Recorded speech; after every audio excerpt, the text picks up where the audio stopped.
ஆமென். கரங்களை உயர்த்தி ஹalleluya. நல்ல கவனமாய் கேளுங்கள். சரியாக 25 நிமிடம் இருக்கிறது. ஆமென். நமக்கு பந்து இருக்கிறதுனால தொடர்ந்து அதிக நேரம் எடுக்க முடியாது.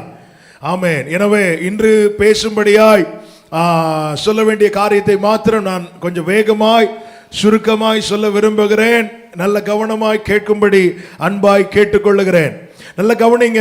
பாதையை உயர்த்தி அதில் உள்ள கற்களை பொறுக்கி போட சொல்லுகிறார். கர்த்தருக்கு வழியை ஆயத்தம் பண்ண வேண்டும். ஒன்றை ஒரு நாளும் மறக்க கூடாது. ஏன் அதை திரும்ப திரும்ப இந்த நாட்களிலே விசேஷமாய் சபை கூடி வரும்போது கர்த்தர் சொல்ல வைக்கிறார் என்றால், ஒரு காரியத்தை நீங்கள் அறிந்து கொள்ளுங்கள், புரிந்து கொள்ளுங்கள். கர்த்தருடைய வருகை மிக மிக மிக மிக மிக மிக மிக மிக மிக சமீபமாயிருக்கிறது. சபை ஆயத்தப்பட வேண்டும். சபை வாஞ்சிக்க வேண்டும். எவர்கள் ஆயத்தமாக இருக்கிறார்களோ அவர்கள் வாஞ்சிப்பார்கள். ஆமென். ஹல்லேலூயா. நல்லா படிச்சுட்டு போனவங்களுக்கு எக்ஸாம் தள்ளி வச்சுட்டாங்கன்னா நெஞ்சு வலிக்கும். படிக்காம போனவங்களுக்கு எக்ஸாம் தள்ளி வச்சுட்டாங்கன்னா அடுத்த வாரம் சாட்சி. இதுதான் இன்னைக்கு நடக்குது. அதாவது உருவாக்கப்பட உருவாக்கப்பட உருவாக்கப்பட தங்களுக்குள்ள இந்த மாற்றம் உண்டாக உண்டாக உண்டாக உண்டாக ஆசையெல்லாம் நீர்தானையா, தேவையெல்லாம் நீர்தானையா, ஆசையெல்லாம் நீர்தானையா, தேவையெல்லாம் நீர்தானையா. ரட்சகரே இயேசுநாதா, தேவையெல்லாம் நீர்தானே. Jesus, glory. ரட்சகரே இயேசுநாதா, தேவையெல்லாம் நீர். நல்ல கவனமா கேளுங்க. ரட்சிக்கப்பட்டு இத்தனை வருஷம் ஆகியும் எனக்கு நித்தியத்துக்கு மேல வாஞ்சையும் ஆசையும் இயேசுவை பார்க்கணும், இயேசுவோடு பழகணும், இயேசுக்காக இருக்கணும். என்ன செஞ்சாலும் இந்த திரி, அதாவது கடைசியில அந்த அணைஞ்சு போற நேரத்துல கூட தொழுதுட்டு தான் முடிக்கணும், பரலோகத்துக்கு மகிமையை சேர்த்துட்டு தான் முடிக்கணும் அப்படிங்கிற ஆசையும் வாஞ்சையும் பெருகவில்லை என்றால் அல்லது உண்டாகவில்லை என்றால் நம்ம எங்கேயோ இருக்கிறோம், எங்கேயோ இருக்கிறோம். பலமுறை சொன்னாலும் சொல்றேன், வயலுக்குள்ள ரூத் வந்தது கதிர் பொறுக்கத்தான். வந்ததுக்கு அப்புறம் ரூத்துக்கு ஆசை மாறிட்டு போவாஸ். எல்லாரும் வந்தது ஏதோ ஒரு அற்புதம், ஏதோ ஒரு அதிசயம். கர்த்தர் நம்மை நயங்காட்டி இழுத்து கொண்டு வந்துட்டா. எதுக்கு தெரியுமா? அவர் மேல ஆசை. கடைசி நாட்கள் எப்படி நடக்க போகிறது? வேதம் சொல்லுகிறது, இதோ குமாரன் கோபம் கொள்ளாமலும் நீங்கள் வழியில் அழிந்து போகாமலும் இருக்க அவரை முத்தம் செய்யுங்கள். அவரை அண்டிக் கொள்ளுகிற அனைவரும் பாக்கியவான்கள்.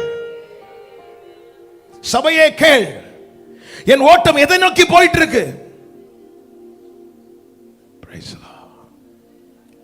எந்த ஒரு மனிதனும் கேட்க விரும்பாத செய்தி மரண செய்தி. அல்லேலூயா. ஆனா அந்த செய்தி கேட்கிறவனுக்கும் ஒரு நாள் மரணம் உண்டு.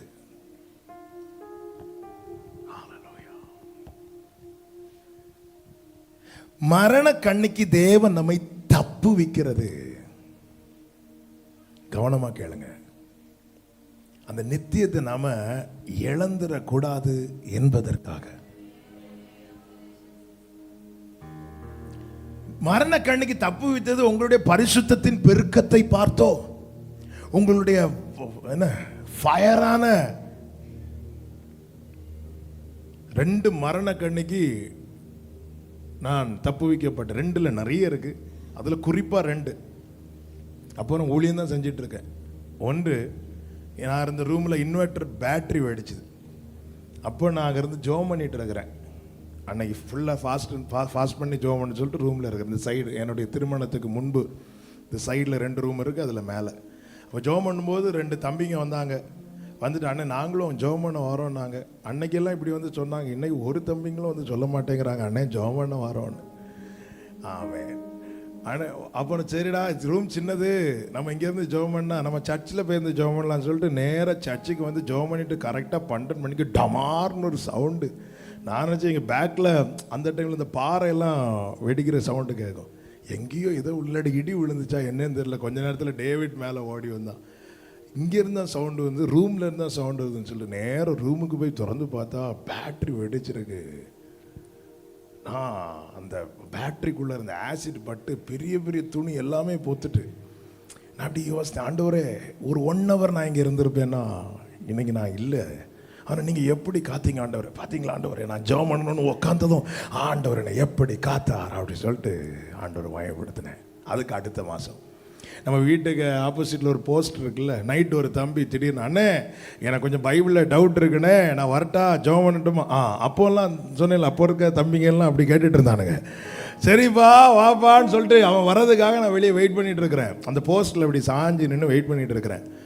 அவன் கரெக்டாக 11 மணிக்கு வந்தான். அவனை கூட்டிகிட்டு நேராக மேலே சர்ச்சுக்கு வந்தேன். கரெக்டாக ஒரு 15 நிமிஷம் ஆகல பயங்கரமான ஒரு வெளிச்சம் வந்துட்டு போச்சு. நாங்கள் உடனே மகிமையின் தேவன் பிரசன்னமானார் அப்படி அப்படி. அந்த டைம் வந்து ஆரம்பம் இல்லை. அப்போ என்னத்தை வெளிச்சத்தை பார்த்தாலும் நம்ம உடனே மெய் மறந்து விழுந்துரும், என்ன சத்தம் கேட்டாலும்.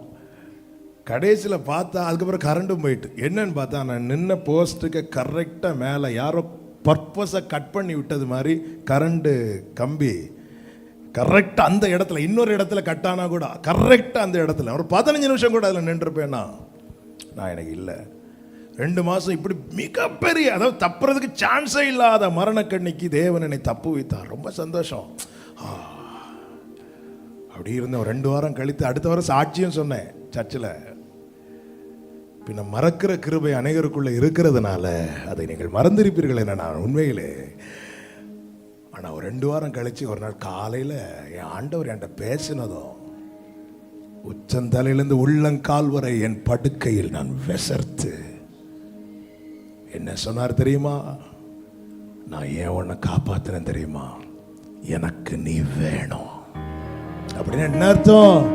அந்த டைம்ல உன் ஓட்டம் முடிஞ்சிருந்தா நீ மிஸ் பண்ணிருப்ப. நான் ஏன் இவ்வளவு போல்டா சொல்றேன் தெரியுமா?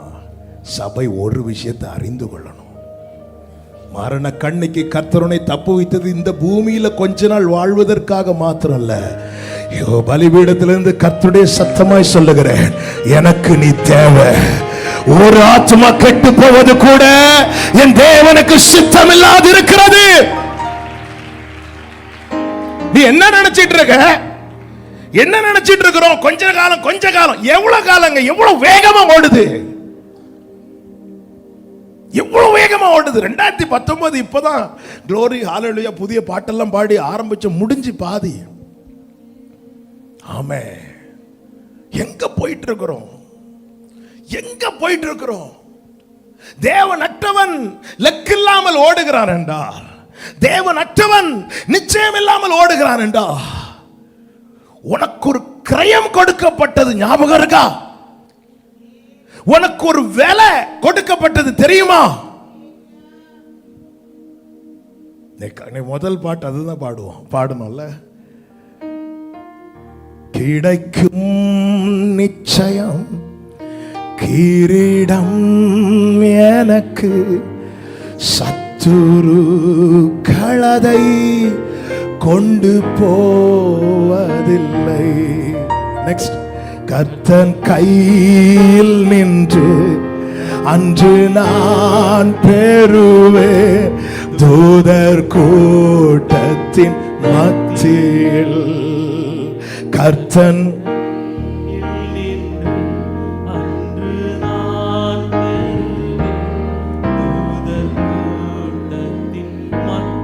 இன்னொரு சரணம் உள்ள, இரத்தத்தின் பலனாய் வாழுவேன் சொர்க்கத்தில். ஆமென். இரத்தத்தின் பலனாய் வாழுவேன் சொர்க்கத்தில், கோடி கோடி யுகங்களாக. இரத்தத்தின் பலனாய், இரத்தத்தின் பலனாய் வாழுவேன் சொர்க்கத்தில், கோடி கோடி யுகங்களாக. இரத்தத்தின் பலனாய் வாழுவேன் சொர்க்கத்தில், கோடி கோடி யுகங்களாக. இரத்தத்தின் பலனாய் வாழுவேன் சொர்க்கத்தில், கோடி கோடி யுகங்களாக. இரத்தத்தின் பலனாய் வாழுவேன் சொர்க்கத்தில், கோடி கோடி யுகங்களாக. இரத்தத்தின் பலனாய் எனக்கு ஒரு கிரயம் கொடுக்கப்பட்டது. அந்த கிரயத்துக்கு பாத்திரவான் ஆனதினால் அந்த கிரயம் கொடுக்கவில்லை. அவர் என் மேல் வைத்த அன்பினால் எனக்கு அந்த கிரயம் கொடுக்கப்பட்டது. இனி நான் எப்படி வாழ வேண்டும்? அந்த கிரயத்துக்கு பாத்திரவானாய் வாழ வேண்டும். நல்ல கவனமா கேளுங்க. அதாவது ஒவ்வொரு இடத்துக்கு ஊழியத்தை கூப்பிடும்போது, ரொம்ப தூரமான இடத்துக்கெல்லாம் கூப்பிடும்போது அவங்களுக்கு அது ரொம்ப எக்ஸ்பென்சிவ். டிக்கெட் போடுவாங்க. அப்போ நான் எனக்குள்ள என்ன ஜெபம் பண்ணுவேன் தெரியுமா? ஆண்டவரே, இவ்வளவு செலவு பண்ணி உங்களுடைய ஊழியக்காரனை நம்பி கூப்பிடுறாங்க ஆண்டவரே, அதுக்கு பாத்திரவனை நாங்கள் நடக்கணும். அது கேட்டார் போல ஊழியம் இருக்கணும் ஆண்டவரே. போயிட்டு வந்து அதை நான் வேஸ்ட் பண்ணிடக்கூடாது ஆண்டவரே. நம்பி கூப்பிடுறாங்க ஆண்டவரே, ஒவ்வொரு இடத்துல நம்பி கூப்பிடுறாங்க ஆண்டவரே. ஊழியம் செய்ய ஆள் இல்லாததுனால கூப்பிடல, நம்பி கூப்பிடுறாங்க ஆண்டவரே. அப்ப நான் பாத்திரவானா நடக்கணும். நான் பாத்திரவான் ஆனதினால் அவர்கள் கூப்பிடவில்லை, அவங்க கூப்பிட்டுட்டாங்க ஆண்டவரே. இனி நான் எப்படி நடக்கணும்? பாத்திரவானா நடக்கணும். ஊழியம் இருக்கணும் ஆண்டவரே, வேஸ்ட் பண்ணிடக்கூடாது. ஹவுலிங் வருது. Jesus praise the Lord. அதை மிஸ் பண்ணிடக்கூடாது ஆண்டவரே. இது நான் ஒரு எக்ஸாம்பிளுக்கு, இதே போல நம்ம ஒவ்வொருவரும் இருக்கணும். ஆண்டவரே, இந்த ரத்தம் சிந்தி என்னை மீட்க நான் பாத்திரவான் அல்ல. என்ன நீங்க மீட்டுட்டீங்க, இனி நான் பாத்திரவானா நடக்கணும். ரத்தம் சிந்தி மீட்டது சபையில சேர்ப்பதற்காக அல்ல, ஆனால் ரத்தம் சிந்தி மீட்கப்பட்டவர்களை சபையில் சேர்க்கிறார். ஆனா ஒரு காரியத்தை அதான் சொல்றேன், அந்த வாஞ்சை இருக்கணும். என்ன தெரியுமா? ரத்தத்தின் பலனாய் வாழுவேன் சொர்க்கத்தில் கோடி கோடி. நல்ல கவனிங்க. அப்போ பாதையில் இருக்கிற இடர்களை நீக்கி போட வேண்டும். இடர்களை அகற்றுங்கள் என்று ஏசாயா 57:14 சொல்லப்பட்டிருக்கிறது. நான் இன்னும் செய்திக்குள்ளேயே போகவில்லை, ஆனால் ஆவியானவர் இந்த காரியத்தை அதிகமாய் பாரப்படுத்துகிறார். என கேட்கிற ஒவ்வொருவருக்கும் சொல்லுகிறேன், ரட்சிக்கப்பட்ட ஆரம்பத்தில் எப்பொழுது வருவீர் என்ற ஏக்கம் இத்தனை வருடங்கள் கழித்து இப்போ அந்த ஏக்கம் எத்தனை பேருக்கு இருக்கும்? ரொம்ப வயசானவங்களுக்கு இருக்கும். அதாவது இனி ஒன்றும் இல்லை அப்படி இருக்கக்கூடாது. ஆமே, ஹல்லேலூயா. பைபிள் என்ன சொல்லுது? இளைஞர் தான் என்ன செய்வார்கள்? இளைப்படைவார்கள். நீ நினைச்சிட்டு இருக்க அவங்க போவாங்க இல்ல, அவங்க போவே மாட்டாங்க. நம்மளே டிசைட் பண்ணிடுறோம். இழுக்க இப்ப பார்த்தா இவங்க முதல்ல, இவங்க ரெண்டாவது. பிரைஸ் எல்லாம் போவே மாட்டாங்க. அதான் எங்கள் அப்பா அடிக்கடி சொல்லுவாங்க, ஒருத்தன் அப்பாவை அவங்க பாட்டி கடைசியில் இழுத்துட்டு இருக்கிறாங்க, பாஸ்டர் கடைசியாக வந்து ஒரு ஜெபம் பண்ணிடுங்க அப்படின்னு. எங்கள் அப்பா ஜெபம் பண்ண போகும்போது அந்த பேரன் சொல்கிறான், நல்ல சமாதான முடிவு கொடுக்க ஜெபம் பண்ணுங்க. அந்த பாட்டி இப்படி திரும்பி பார்த்து, உனக்கு வேணா போ, நான் இப்போல்லாம் போக மாட்டேன்னு. நம்ம கையில் கிடையாது. ஹல்லேலூயா, பிரைஸ் தி லார்ட். நான் என்ன சொல்கிறேன் அப்படின்னா, நித்தியத்தை குறித்த வாஞ்சை இருந்தா மரணத்தை குறித்த பயம் இருக்காது. ஆண்டவர் ஆராதிக்கிற பிள்ளை மரண பயம் இல்லாம ஆராதிக்கணும். ஆமென். நாங்கள் ஆராதிக்கிற தேவன் எங்களை தப்புவிக்க வல்லவராயிருக்கிறார். அவர் எங்களை தப்புவியாமல் போனாலும், அப்படி சொல்ல காரணம் எனக்கு என்ன பயம் இல்லை? அதான் விசுவாசம் வேற, தைரியம் வேற. இந்த விசுவாசத்தினுடைய நெக்ஸ்ட் லெவல் தான் தைரியம். நாங்கள் ஆராதிக்கிற தேவன் எங்களை தப்புவிக்க வல்லவராய் இருக்கிறார் என்பது விசுவாசம். ஆனா அப்படி தப்புவியாம போனாலும் அதுக்கு மேல தைரியம் அப்ளை ஆகுது பாருங்க. நான் பயப்பட மாட்டேன். இது ஒரு நாள் ப்ராசஸ் கிடையாதுங்க, இது ஒரே நாள்ல நடக்கிறது கிடையாது. இப்படி நம்ம வளர வளர, இப்படி வளரதான் நமக்கு என்ன தேவை அப்படின்னா, நித்தியத்தை குறித்த வாஞ்சை தேவை. நித்தியம், பரலோகம், இந்த பூமியில என்ன சேர்த்து வச்சாலும் டப்புன்னு ஓட்ட முடிஞ்சிட்டுனா அதுக்கப்புறம் ஆண்டவரே ஒரு 2 நிமிஷம் டைம் தாங்க, எதுக்கு எழும்பி எங்க வைக்கணும்னு மட்டும் சொல்லிட்டு திருப்பி படுத்துறேன் அப்படிலாம் சொல்ல முடியாது.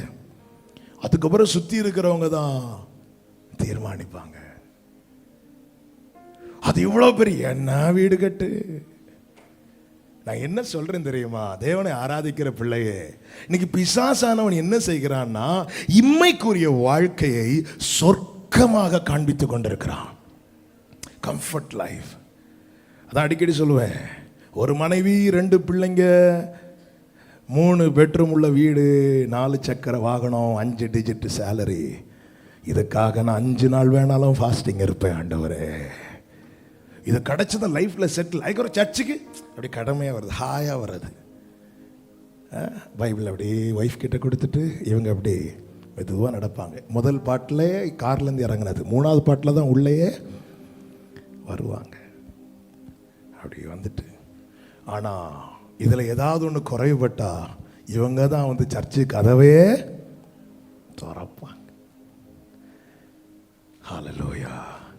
தாவீது சொல்றாரு, உம்முடைய மகிமையை காண நான் உம்முடைய ஆலயத்திலேயே தங்கியிருப்பேன், நான் இங்கேயே உட்கார்ந்துருவேங்கிறாரு. அவன் தாவீதுடைய வாஞ்சை சிங்காசனத்தை காண்பதல்ல, கிரீடத்தை காண்பதல்ல, உயர்வை காண்பதல்ல. தாவீதுடைய வாஞ்சை, தாவீதுடைய ஆசை மகிமை, மகிமை, மகிமை, மகிமை, மகிமை. கவனமா கேளுங்க. மகிமையை வாஞ்சிக்கிறவன் வனாந்தரத்திலும் துதிப்பான். இம்மைக்குரியவைகளை தான் வாஞ்சைய வைக்கிறவன் ஆலயத்திலும் துதிக்க மாட்டான். ஹல்லேலூயா. 63ஆம் சங்கீதம் தாவீது எங்கிருந்து எழுதினாரு? மகிமையை வாஞ்சிக்கிறவன் வனாந்தரத்திலும் துதிப்பான், மண்ணை வாஞ்சிக்கிறவன் ஆலயத்திலும் துதிக்க மாட்டான். ஹல்லேலூயா. ஆமென். எனக்கு தெரியும் இந்த செய்தி பகுதி கொஞ்சம், அதனால தான் அடிக்கடி போராடின ஆவி சோர்ந்து போயிடும்னு சொல்லி தான் என்னவோ தெரியல, செய்தி நேரம்லாம் சுருங்கி சுருங்கி வருது. காலாட்களோடு ஓடும் போதே சோர்ந்து போவீர்களானால் அடுத்து குதிரை வருது. ஆமென். எனக்கு ஒரே ஆசைங்க, எங்க சர்ச்சுக்கு வாங்க, எங்க சர்ச்சு வாங்க. நான் டைரக்டாவோ இன்டைரக்டாவோ ஒரு நாள் யாரையும் கூப்பிட்டதே கிடையாது, சொன்னது கிடையாது. ஆனால் ஒரே ஒரு ஜெபம் பண்றேன், தெரிஞ்சோ தெரியாமலோ இந்த கிருபையின் வாசல் வழியாய், இந்த ரட்சிப்பின் வாசல் வழியாய், இந்த நீதியின் வாசல் வழியாய் ஒருத்தங்க காலை உள்ள வச்சது உண்டானா அந்த ஆத்துமா பாதாளத்துக்கு போகவே கூடாது, அந்த ஆத்துமா நரகத்துக்கு போகவே கூடாது. ஓ ராக்கா பாத்தாரா ஹேமா கராலரா அந்தரே பாஷேகரா. ஹல்லேலூயா, ஹல்லேலூயா. நீ கிரயத்தை பார். ஆமென். ஆண்டவருக்கு மகிமை. வேகமாய் ஒரு சில காரியத்தை நான் சொல்லி ஜெபிக்க விரும்புகிறேன். அப்போ இடரல் நீக்கப்படணும். யார் இடறி விழுவார்கள் என்பதை 2 வாரமா சொல்லிட்டு இருக்கிறோம். உலகத்தோடு பிணைக்கப்பட்டிருக்கிறவர்கள் இடறி விழுவார்கள். உலகத்தோடு பிணைக்கப்பட்டிருக்கிறவர்கள், உலக காரியத்தோடு பிணைக்கப்பட்டிருக்கிறவர்கள், அதாவது உலகத்தோடு ஒத்து போகிறவர்கள், அவங்க இடறிடுவாங்க.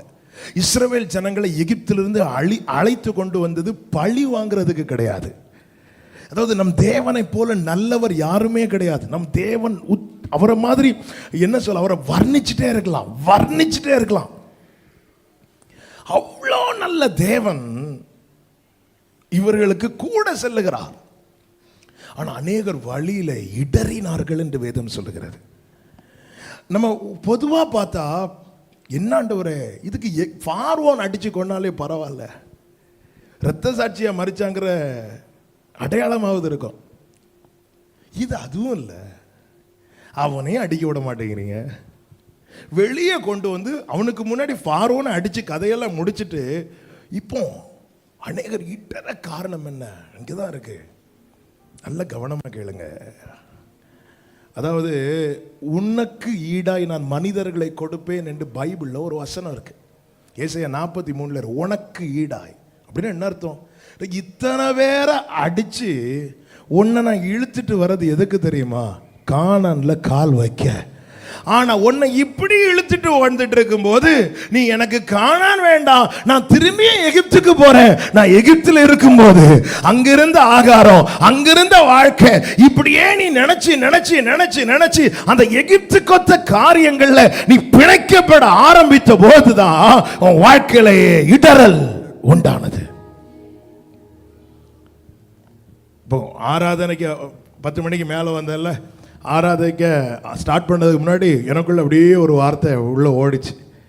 வர்ஷிப் டைம் சொல்லணும்னு நினச்சேன், ஆனால் சொல்லலை. அப்படியே ஆண்டவர் வந்து என்ன வார்த்தைன்னா, கேட்டது உனக்கு கிடைத்ததா, நான் விரும்பினது எனக்கு கிடைத்ததா? இல்லை. விரும்பினதில் நிறைய கிடைச்சிது, ஆனால் எல்லாம் கிடைச்சதா? இல்லை. அப்போ உனக்கு என்ன கிடைச்சது? அவர் விரும்பினது எனக்கு கிடைச்சது. அவ்வளோதான், அவ்வளோதான். அவர் என்ன கொடுக்குன்னு நினைக்கிறாரோ அது கிடைச்சது. 10 வருஷத்துக்கு முன்னாடி என்னுடைய விருப்பங்கள் வேற, 15 வருஷத்துக்கு முன்னாடி என்னுடைய ஆசைகள் வேற. இன்னைக்கு நீங்க திரும்பி பாருங்க, நீங்க விரும்பினதெல்லாம் உங்களுக்கு கிடைச்சா என்ன இருக்கும் தெரியுமா? நீங்க விரும்பின ஸ்தானத்தில் இருப்பீங்க, ஆனா இங்க இருக்க மாட்டீங்க. ஹல்லேலூயா. இங்க இருக்க மாட்டீங்க. 15 வருஷத்துக்கு முன்னாடி நான் விரும்பினது எனக்கு கிடைத்திருக்குமானால், நான் விரும்புகிற ஸ்தானம் என்ன, நான் இருப்பேன் நானே எனக்கு, ஆனா கண்டிப்பா நான் இங்க. யாரும் அறியாத என்னை நன்றாயறிந்து தேடி வந்த, கரங்களை உயர்த்தி, யாரும் அறியாத என்னை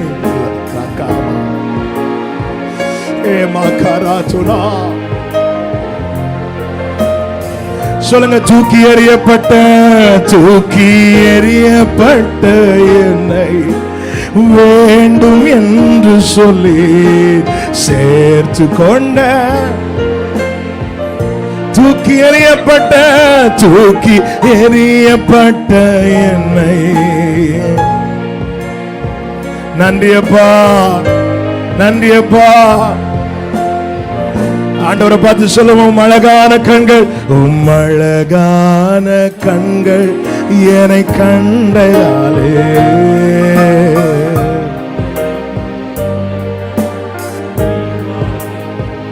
ஆமென். அழகான கண்கள்.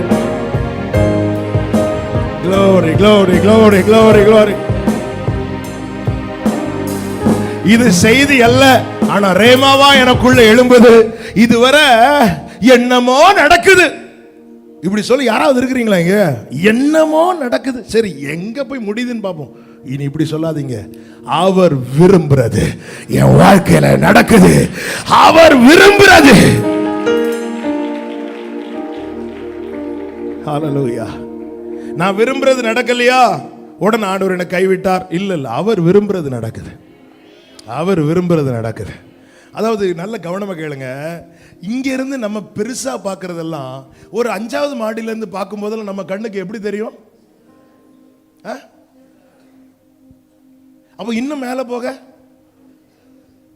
இன்னும் மேல போக, இன்னும் மேல போக, வானம் சிங்காசனம், பூமி பாதபீடம். அங்கிருந்து அவர் பார்க்கும்போது நம்ம இங்க ஒன்ன தூக்கிட்டு, ஆண்டவரை இதை எனக்கு நடத்தி தாங்கன்னா, இவன் எதை தூக்கிட்டு வரான்? ஹல்லேலூயா. ஆண்டவரே இந்த காரியம் மட்டும் என் வாழ்க்கையில் நடந்தா. எந்த காரியம்? தெளிவா தெளிவா தெளிவா. அவர் எங்க இருந்து பார்க்கிறார்? கழுகு தன் கூட்டை கலைத்து தன் குஞ்சுகளின் மேல் அசைவாடி தன் செட்டைகளை விரித்து. அந்த கூட்டை குறித்து தெரியுமா? ஒரு ஆர்சி ஃபாதர் அதை குறித்து பேசின ஒரு வீடியோவை நான் ரீசெண்டாக கேட்டேன். கழுகு இந்த சுள்ளிகள் இதெல்லாம் பொறுக்கி கொண்டு கூடு கட்டுமா, அதில் இந்த முள்ளாக இருக்கும். கட்டிட்டு என்ன செய்யணும், தன்னுடைய இறகுகள் எல்லாம் பிச்சு பிச்சு பிச்சு அதில் படுக்கையாக போட்டுரும். படுக்கையாக போட்டதுக்கு அப்புறம் தான் இந்த குஞ்சுகளை அதில் வைக்கும். இந்த குஞ்சுகளுக்கு என்ன தெரியாது? முள். ஆனால் அது எதில் தான் இருக்குது? முள்ளுக்கு மேலே தான் இருக்குது. ஆனால் அந்த முள் அதுக்கு தெரியல. ஏன் தெரியல? அந்த இறகுக்கு வேல்யூ என்ன, விலை என்ன? கழுகு பறித்து வைத்தது. இந்த வேல்யூ யாருக்கு தெரியாது? குஞ்சுகளுக்கு. ஆனா அதுக்கு என்ன செய்யுது? அனுபவிக்குது இல்ல? இப்போ குஞ்சுகள் கொஞ்சம் கொஞ்சமா வளர ஆரம்பிக்குது. எடுத்த உடனே முள்ள பார்த்தா அதோட அவுட்டு. கொஞ்சம் கொஞ்சமா வளர ஆரம்பிச்சதும் இந்த கழுகு என்ன செய்யும் அப்படின்னா, அந்த படுக்கை போல இருக்கிற தன்னுடைய இறகுகள் எல்லாம் கொஞ்சம் கொஞ்சமாக ஒவ்வொன்றா உருவுமா. அவர் சில நேரத்தில் உருவுவார். ஒன்று உருவும் போது தெரியாது. நம்ம இந்த சைடு திரும்பும் போது இந்த சைடில் என்ன செய்திருவார்? உருவிவார். நேற்று இந்த சைடு உருண்ட போது நல்லா இருந்துச்சு, இப்போ உருவிட்டார், அது நமக்கு தெரியல. நம்ம என்ன செய்வோம்? பழையது போல கொட்டாவையும் விட்டு இந்த சைடு திரும்பினா சொருக்குன்னு குத்த ஆரம்பிக்கும். இதுக்கு ஒரு மாதிரி இருக்கும், இருக்க முடியாது. என்ன, இதில் தானே நேற்று இருந்தோம், இதில் தானே போன வருஷம் இருந்தோம். இப்போ கொஞ்சம் கொஞ்சமாக ஒவ்வொன்றா உருவ இப்போ குத்த ஆரம்பிக்குது. இப்போ எல்லாத்தையும் உருவிட்டு இனி இந்த குஞ்சுகளுக்கு இந்த கூட்டில் இருக்க முடியாதுங்கிற நிலைமை வந்ததும் கழுகு தன் கூட்டை கலைத்து விடும். இந்த கூட்டை கட்டினது இந்த குஞ்சுகள் அல்ல, இந்த கூட்டை கட்டின கழுகுதான் இந்த கூட்டை கலைத்து விடும். களைச்சிட்டு என்ன செய்யும் தெரியுமா? அந்த சிறகுல அந்த குஞ்சுகளை தூக்கிட்டு பறக்க ஆரம்பிக்குமோ. சூரியனுக்கு நேராக பறக்க ஆரம்பிச்சுட்டு இந்த கழுகுகளை பொசுக்குன்னு கீழே போட்டுரும் குஞ்சுகளை.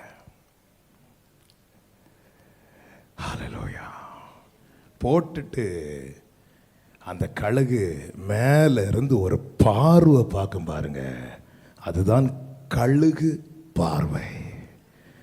அந்த பார்வை தான் இந்த குஞ்சுகளை பறக்க வைக்கும். அந்த பார்வை தான் இந்த குஞ்சுகளை பாதுகாக்கும்.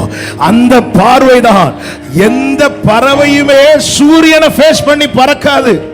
ஆனா சின்ன வயசுல இருந்தே ஆண்டவர் சொல்றாரு, ஏன் அந்த பார்வை பார்க்கும் தெரியுமா?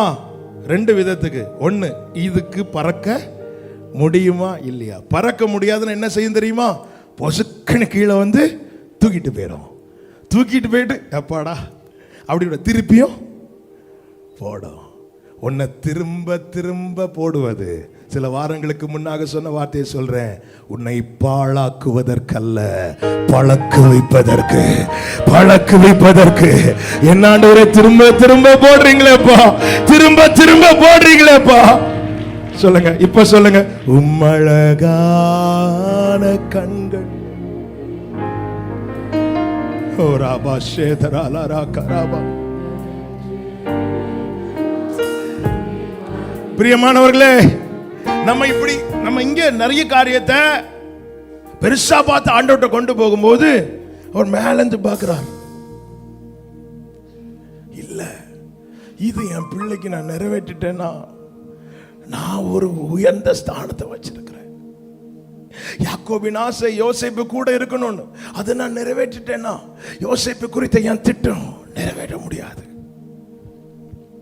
ஆமென், ஆமென். தேவனுக்கு பிரியமாய், தேவனுக்கு உகந்தவர்களாய் ஒரே ஒரு காரியத்தை சொல்லி நான் ஜெபிக்க விரும்புகிறேன். என்ன தெரியுமா? இடராம இருக்கணும்னா அவருக்கு பிரியமானது, அவருக்கு பிரியமான வாழ்க்கை, அவருக்கு பிரியமான ஓட்டம் ஓடணும். அதுக்கு தான் என்ன செய்யணும்? தேவனை அறிகிற அறிவிலே வளரணும். தேவனை அறிகிற அறிவிலே ஒருவன் எப்படி வளருவான்? போன வாரம் அதுல ஒரு காரியத்தை சொன்னேன். தேவனை முகமுகமாய் அறிந்த மோசே முதல்ல கேட்டது, உம்முடைய நாமம் என்ன? இதுதான் ஆரம்பம். ஆனால் முடிவு, மோசே முகமுகமாய் அறிந்தவன். அப்படி என்றால் மோசே என்ன காரியம் செய்தான் என்று நீங்க எல்லா மோசேக்கு வருகிற காரியத்தெல்லாம் திருப்பி பார்த்தா ஒண்ணு தெரியும். அவன் தேவனோடு சஞ்சரித்தான். தேவனோடு சஞ்சரிக்கிறவன் தேவனை அறிகிற அறிவிலே வளருவான். லூக்கா சுவிசேஷம் 24வது அதிகாரத்தை எடுத்துக்கொள்ளுங்கள். ஒரு காரியத்தை சொல்லி அப்படியே நாம் ஜெபிக்க போகிறோம். லூக்கா சுவிசேஷம் 24 அதனுடைய 13 முதல் வேகமாய் வாசியுங்கள். வேகமாய். 7 அல்லது 8 மைல் தூரமான எம்மாவு எனும் கிராமத்துக்கு போனார்கள். போகையில் இந்த வர்த்தமானங்கள் யாவையும் குறித்து அவர்கள் ஒருவரோடு ஒருவர் பேசிக் கொண்டார்கள். இப்படி அவர்கள் பேசி சம்பாஷித்துக் கொண்டிருக்கையில் இயேசு தாமே சேர்ந்து அவர்களுடனே கூட நடந்து போனார். ஆனாலும் அவரை அறியாதபடிக்கு அவர்களுடைய கண்கள் மறைக்கப்பட்டிருந்தது. பல நேரத்தில் நம்முடைய வாழ்க்கை இப்படிதான். ஆண்டவர் கூட வர்றாரு, ஆனா நமக்கு தெரியல. கவனிங்க, அவங்க சோர்ந்து போறாங்க, இவர் சேர்ந்து போறாரு. ஹல்லேலூயா. இவங்க இப்போ பார்த்தா இவங்க சோர்ந்து போறாங்க, அவர் எப்படி போறாரு? சேர்ந்து போறார். நீ கீழே படிச்சீங்கன்னா தெரியும், இவர்களுடைய கண்கள் மறைக்கப்பட்டிருக்கிறது, அவரை அறியவில்லை. அதனால எப்படி நடக்கிறாங்கன்னு இயேசு கேட்கிறார், நீங்க ஏன் துக்கமா நடக்கிறீங்க? அப்போ நல்ல கவனிங்க, அவரை அறியாத, அவரை நமக்கு தெரியல அப்படின்னா, அவரை அறிகிற அறிவில வளரலைன்னா, அவர் நியமித்த பாதையில தான் நடப்போம், ஆனா துக்கமா நடப்போம். துக்கமா நடப்போம். இந்த துக்கமா ஏன் எப்படியாவது நடந்தா போதுமே அப்படின்னு சொல்றீங்க. ஆனால் இந்த துக்கமா நடந்த என்ன பிரச்சனை அப்படின்னா, பைபிள் சொல்லுது, நாம் தளர்ந்து போகாதிருந்தால் ஏற்ற காலத்தில் அறுப்போம். இந்த துக்கமா நடக்கிறவன் தளர்ந்துருவான். பவுல் அதான் சொல்றாரு, துக்கத்தின் மேல் துக்கம் உண்டாகாதபடி அவர் எனக்கும் இறங்கினார்.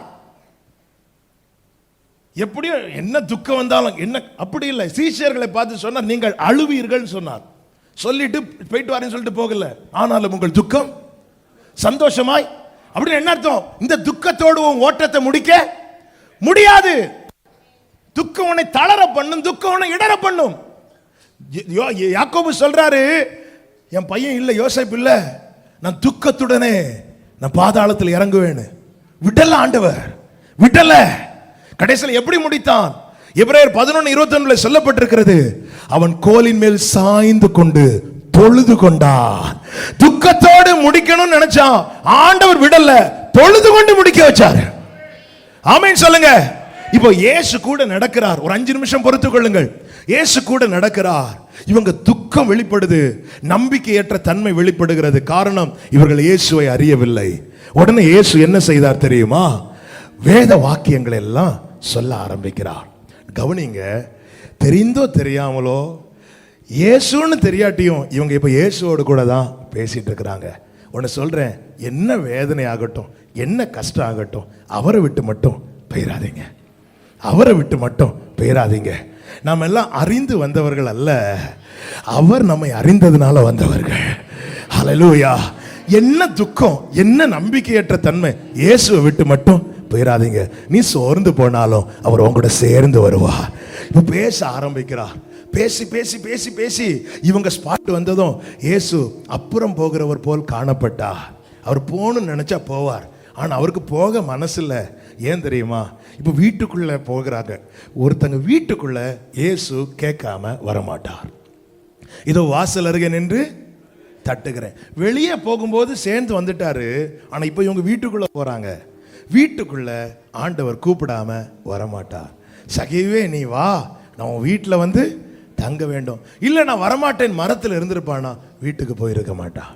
லாசர் வீட்டில் இயேசு உட்கார்ந்திருக்க காரணம், மார்த்தாள் வருந்தி அழைத்ததுனால. இதோ வாசல் அருகே நின்று கதவை தட்டுகிறேன். சபைகளுக்கு சொல்லுகிறது, ஆமே, நீ வழி அருகே குற்றுகிறாய் விட்ட போது வந்தார், நீ காணாமல் போன போது வந்தார், நீ பாவ செட்டில் மூழ்கின போது வந்தார். ஆனா உனக்குள்ள வரணும்னா உன்னோட பெர்மிஷன் வேணும்.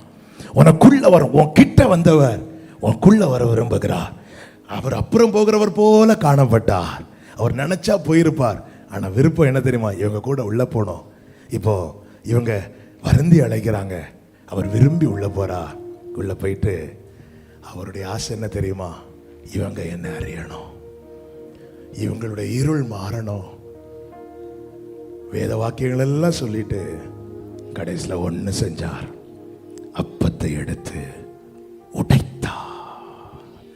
அவர் உடைச்சதும் அவங்க கண்ணு திறந்துச்சு. என் இருதயத்தின் இருளை மாற்றதான் கல்வாரியில் என் தகப்பன் உடைக்கப்பட்டான், நொறுக்கப்பட்டான். இல்லைன்னா கல்வாரியில் அவர் நொறுக்கப்படாம இந்த வேத வாக்கியம் மட்டும் நமக்கு கிடைச்சிருந்திருக்கோம்னா, இந்த எம்மாவூர் சீஷர்களை மாதிரி கேட்டுட்டு தான் போயிருப்போம். கேட்க நல்லா இருக்கு, நம்ம இது நமக்கு கிரகிக்கத்தக்க, இதை கிரகிக்கத்தக்க ஞானம் நமக்கு கிடையாது, இதை கிரகிக்கத்தக்க புத்தி நமக்கு கிடையாது, இதை அறியத்தக்க தானியேலை போல ஞானவான் கிடையாது. ஆனா இன்னைக்கு நம்முடைய கண்கள் திறக்கப்பட காரணம் என்ன தெரியுமா? அவர் நொறுக்கப்பட்டார், அவர் நொறுக்கப்பட்டார், அவர் நொறுக்கப்பட்டார். அவர் கல்வாரியில நொறுக்கப்பட்டதுனாலதான் என்னுடைய இருள் நீங்கிட்டுன்னு சொல்றவங்க முழு பலத்தோடு கரங்களை தட்டி, முழு பலத்தோடு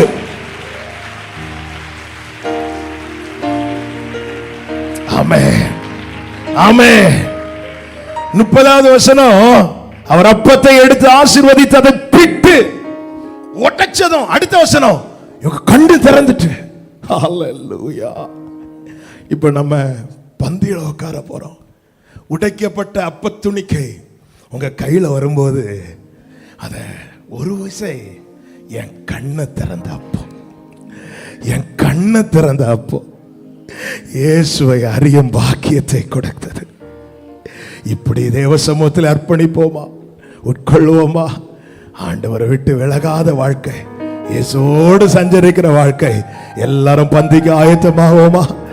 நான் அவரை அறியும்படியாக எனக்காக அவர் நொறுக்கப்பட்டார்,